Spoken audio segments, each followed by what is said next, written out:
few weeks ago, Brandon wrote a blog about problems with the Toronto condo market. In this Brandon's blog, he writes about a new phenomenon we've been seeing for about the past month, and that is an increase in GTA real estate mortgage defaults. It seems that every day now we are getting one or more calls from people experiencing their own GTA mortgage crisis, where they cannot afford to carry their real estate properties anymore and have defaulted on the mortgage and cannot refinance because the drop in the GTA real estate market.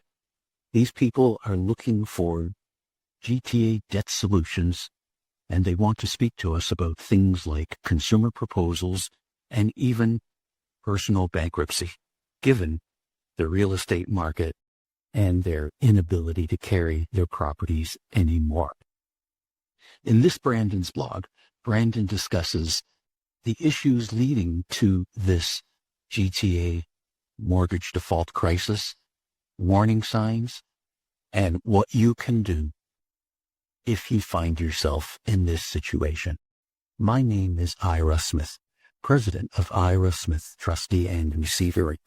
Both Brandon Smith and myself are available to answer any questions you may have, either about this Brandon's blog or anything else at all. So shoot us a message, give us a phone call. We would love to speak with you. I hope you can watch until the end of the video and you find the information helpful.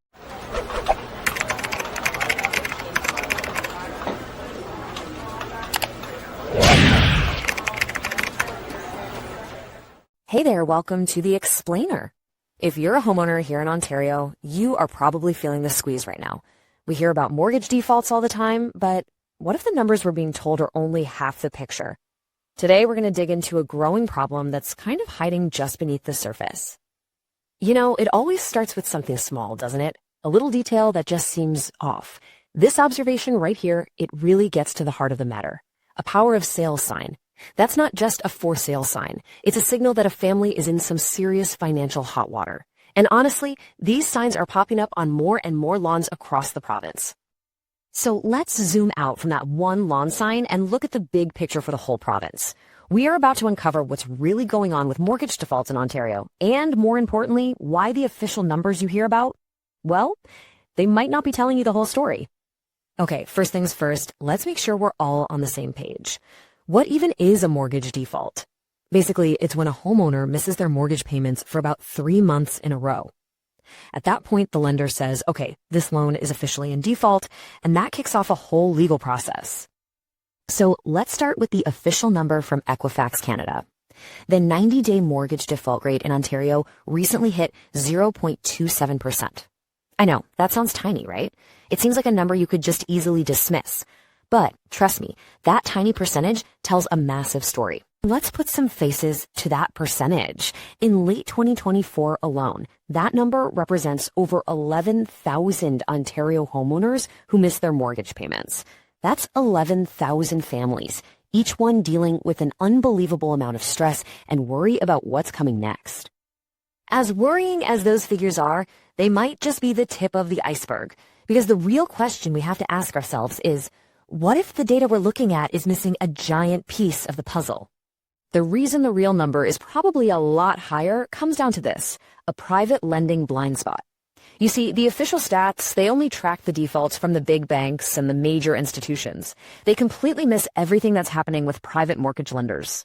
So who's using these private mortgages? Well, it's often real estate investors, people who've had some credit challenges, or really anyone who needs financing fast and can't get it from a big bank.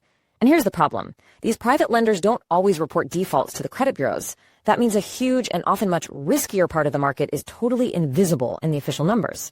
The problem is almost certainly being underestimated.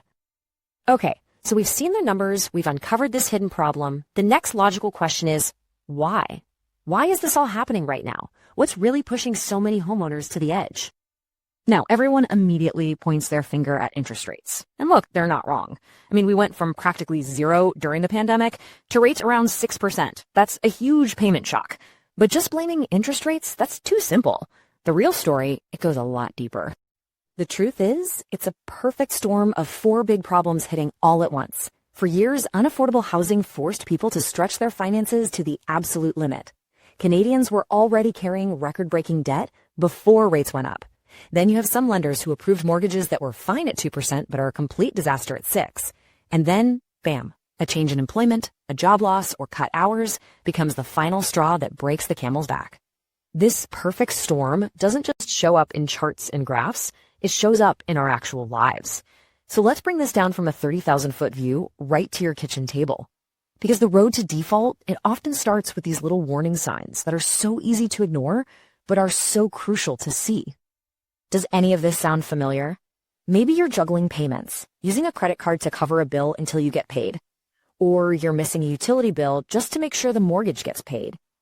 Maybe you find yourself dreading the mail from the bank. Or you're just lying awake at night with that tight knot of worry in your stomach. These are all huge red flags. And listen, if you recognized yourself in any of that, this is the most important thing you'll hear today. There is so much shame tied up with debt, but facing financial trouble does not make you a failure. It makes you human. It means you're trying to navigate these huge economic forces. What really matters is what you do next. To really get why acting fast is so important, you have to understand how quickly things can escalate once you're in default. The clock literally starts ticking the second you miss that first payment. So in the first couple of months, you're going to get calls and letters. But by month 3, you're officially in default, and you'll get a formal demand letter. If you can't pay up, by month 4 to 6, the lender can start what's called power of sale proceedings, and your home will get listed for sale. It happens incredibly fast. It's also super important to know how Ontario is different from other places. Here, we have a power of sale system, not foreclosure like you see in the movies. The biggest takeaway here is that it is a much, much faster process. Since it doesn't always have to go through the courts, the lender can move to sell your home very quickly, which leaves you with way less time to find a solution. Okay, I know that was a lot. We've talked about the problem, the causes, the scary timeline, but now for the most important part of this whole thing, how you can take back control of the situation. This isn't about blame, this is all about action. At this point, your biggest enemy is inaction. Just hoping the problem is going to magically disappear is not a strategy. The truth is, the sooner you face this thing head on, the more options you're going to have. Here is a clear 4-step game plan. Step 1, call your lender. Seriously, they don't want your house, they want to work something out. Step 2, do a ruthless, honest review of your budget. 3, look at all your options, like refinancing or maybe even selling on your own terms. And number 4, and this is critical, get professional, impartial help from an expert, like a licensed insolvency trustee.